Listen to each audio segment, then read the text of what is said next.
Okay, ನಿಮಗೆ ಅದರಿಂದ ಏನಾಗುತ್ತೆ? ಎಸ್, ಒಂದ್ಸರಿ ಒಂದ್ 2 ನಿಮಿಷ ಮಾತಾಡಿ.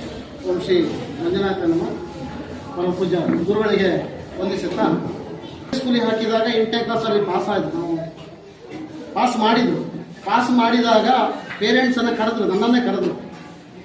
ಏನು ಹೇಳಿದ್ರು ಅಂತ ಅಂದ್ರೆ, 9th ಇನ್ನೊಂದು ನಮ್ಮ ಕ್ಲಾಸಲ್ಲಿ ಇಟ್ಕೊಳ್ಳಲ್ಲ, ಯಾಕಂದ್ರೆ ನಮಗೆ SLC ರಿಸಲ್ಟ್ ಬೇಕಾಗಿರುತ್ತೆ.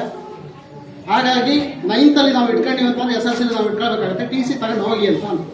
ಗುರೂಜಿಯನ್ನ ಕಾಂಟ್ಯಾಕ್ಟ್ ಮಾಡಿ ಅಕ್ಟೋಬರ್ ಬ್ಯಾಚಿಗೆ 9th ಅಕ್ಟೋಬರ್ ಬ್ಯಾಚಿಗೆ ಹಾಕಿದ್ದೀವಿ. ಹಾಕಿದಾಗ ಅದೇ ಸ್ಕೂಲ್ ಟೀಚರ್ನವರು ನವೆಂಬರ್ ತಿಂಗಳಲ್ಲಿ ಎಕ್ಸಾಮ್ ಮಾಡಿದಾಗ ನಿಮ್ಮ ಮಗ ಏನೋ ಒಂದು ರೀತಿಯಲ್ಲಿ ಪಾಸಿಗೆ ಎಬಿಲಿಟಿ ಇದ್ದಾನೆ ಅಂತ ಹೇಳಿದರು. ನೆಕ್ಸ್ಟು ಫೆಬ್ರವರಿ ಮತ್ತು ಮಾರ್ಚ್ ತಿಂಗಳ ಲೆವೆಲಲ್ಲಿ ಅವನೊಂದು 70% ರಿಸಲ್ಟಿಗೆ ಬರಲಿಕ್ಕೆ ಎಬಿಲಿಟಿಯಲ್ಲಿ ಇದ್ದಾನೆ ಅಂತ ಅಂದ್ರು. ಆಯಿತು, ನೆಕ್ಸ್ಟ್ SSLC ಹಾಕಿದ್ದೀವಿ. SSLC ಹಾಕಿದಾಗ ಏನಾಯ್ತು ಅಂತಂದರೆ, ಅವ್ನು ನನ್ನನ್ನು ಬಿಟ್ಟಿದ್ದಿಲ್ಲ ಆಯಿತು, ನಮ್ಮ ಫ್ಯಾಮಿಲಿಯನ್ನು ಸಮೇತ ಬಿಟ್ಟಿದ್ದಿಲ್ಲ ಆಯಿತು. ನನಗೆ ಟ್ರಾನ್ಸ್ಫರ್ ಆಯಿತು ಮಂಡ್ಯ ಮದ್ದೂರಿಗೆ. ಇಂಡಿವಿಜುವಲ್ ಆಗಿರಬೇಕಿತ್ತು. ಗುರುಗಳು ಹೇಳಿದಾಗೆ ಆತ್ಮಬಲ ಮನೋಬಲ 2 ಇದ್ದಾಗ ಯಾವುದನ್ನು ನಾವು ಸಾಧನೆ ಮಾಡಲಿಕ್ಕೆ ಸಾಧ್ಯತೆ ಇದೆ ಅಂತ ಹೇಳಿ ಅವನನ್ನು ಅದೇ ಶಾಲೆಯಲ್ಲಿ ಬಿಟ್ಟಿವಿ. ಶಾಲೆಯಲ್ಲಿ ಬಿಟ್ಟಾಗ ಇಂಡಿಪೆಂಡೆಂಟ್ ಆಗಿ ಅವನು ಎಕ್ಸಾಮನ್ನು PUC SSLC ಎಕ್ಸಾಮನ್ನು 85% ಅಲ್ಲಿ ಪಾಸ್ ಮಾಡ್ಕೊಂಡ.